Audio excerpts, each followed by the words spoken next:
Bem, estamos começando mais um Papo Aberto, hoje com a nossa sempre senadora, Ana Amélia Lemos. Muito obrigado pela presença. Obrigada, Leandro, pelo convite amável. É um prazer estar aqui com vocês. Prazer é nosso receber aqui no escritório da Malta Martins, não só uma senadora, mas uma jornalista de muito renome, de muita reputação, de muita credibilidade que nós temos aqui no Estado.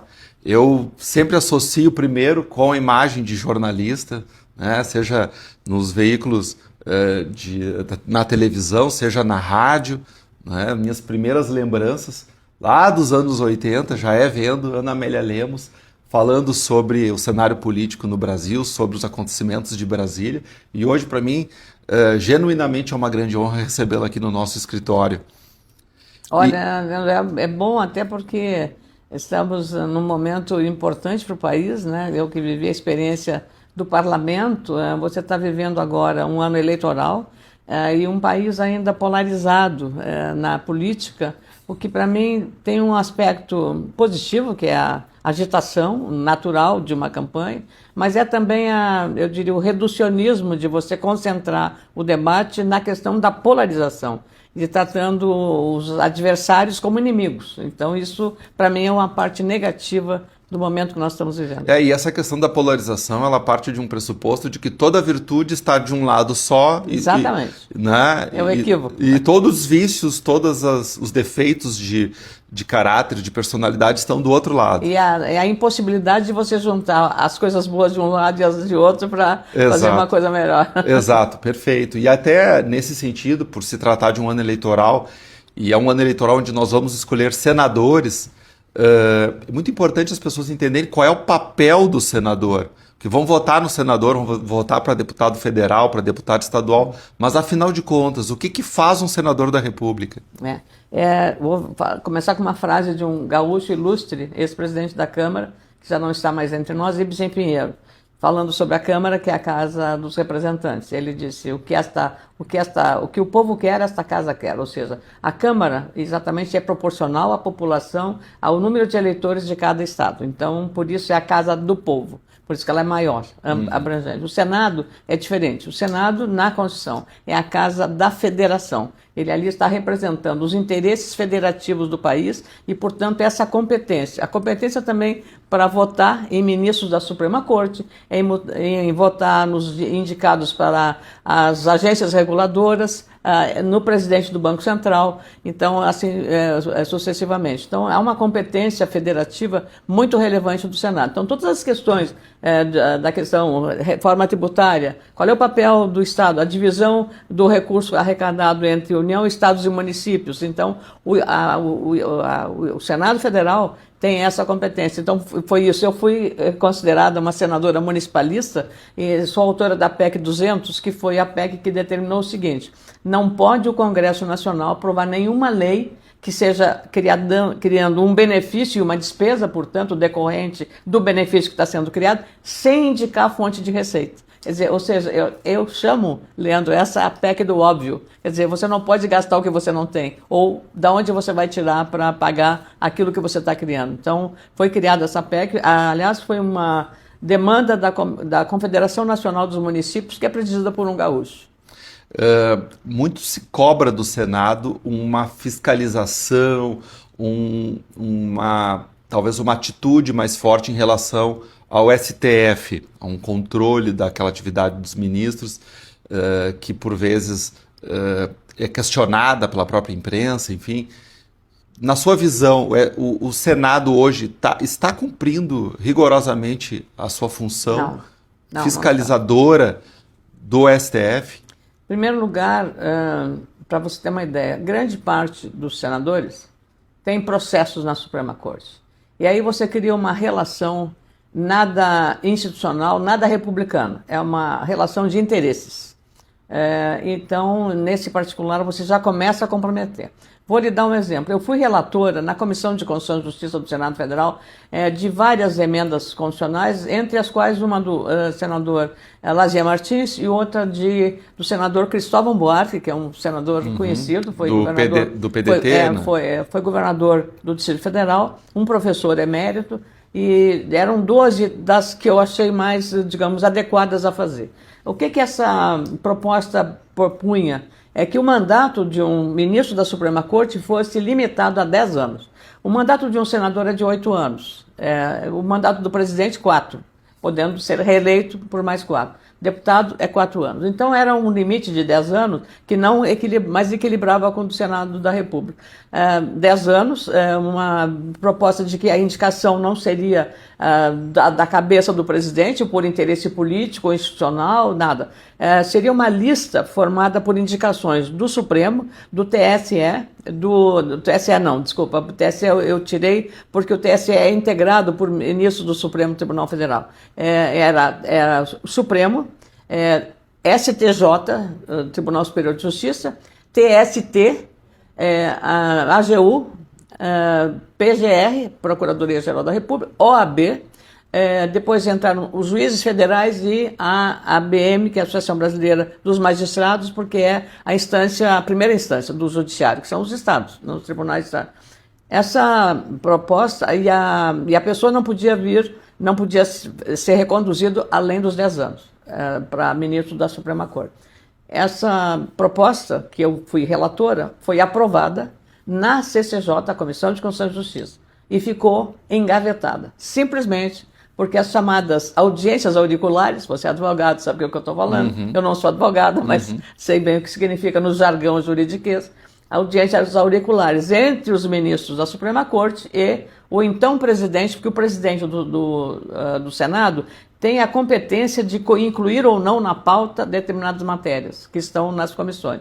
E essa matéria saía só da CCJ para o plenário diretamente. Mas nunca o então presidente do Senado Federal, Eunício Oliveira, pautou essa matéria, apesar da insistência com que eu fazia para que aquilo entrasse na pauta, e os senadores também que estavam ali dentro. Então, resultado, não foi aprovado. Hoje hoje está no pelourinho, eu diria, o Senado da República, por conta dos equívocos éticos na prática da advocacia que está acontecendo, envolvendo ministros ou seus familiares em casos rumorosos como esse do Banco Master. Nós já vimos 2 presidentes da República sendo impeachmentados.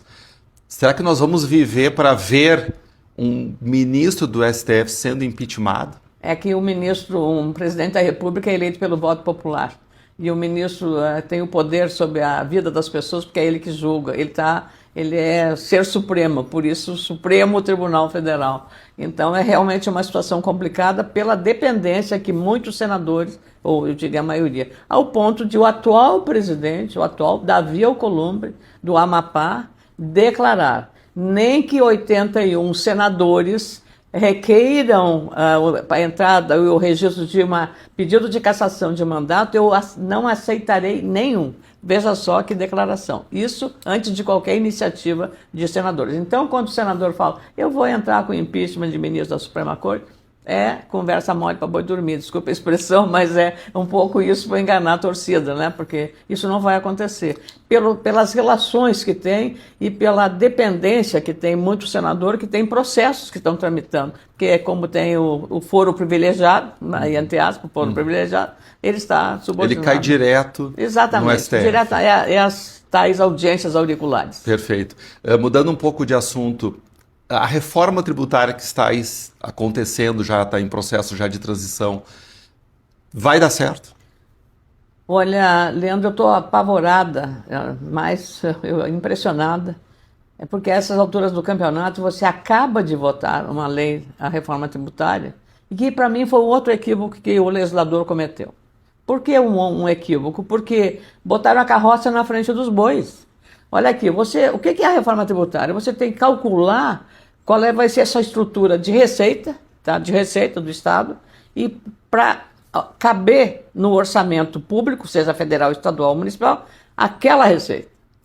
Mas nós não sabemos o tamanho do Estado que nós temos, o tamanho da União, o tamanho do Estado, o tamanho do município. Não temos. Então, por quê? Porque nós fizemos primeiro a reforma tributária e não fizemos ainda a reforma administrativa, que é fundamental. Que tamanho de Estado nós queremos? E como diz um empresário aqui do Rio Grande do Sul, o Dr. Gerdau, Jorge Gerdau, ele diz assim, não importa o tamanho do Estado, questão é que seja um Estado eficiente. Nós temos um Estado caro, ineficiente, demorado, moroso, e que o contribuinte cada vez mais se decepciona e desacredita no poder que o Estado... porque ele não funciona. Exatamente isso. Então, o cidadão é vítima de todo esse processo de poder que tem o Estado brasileiro. Então, essa crise que nós vivemos é também uma crise institucional, da não resposta do Estado brasileiro ao cidadão que paga a conta.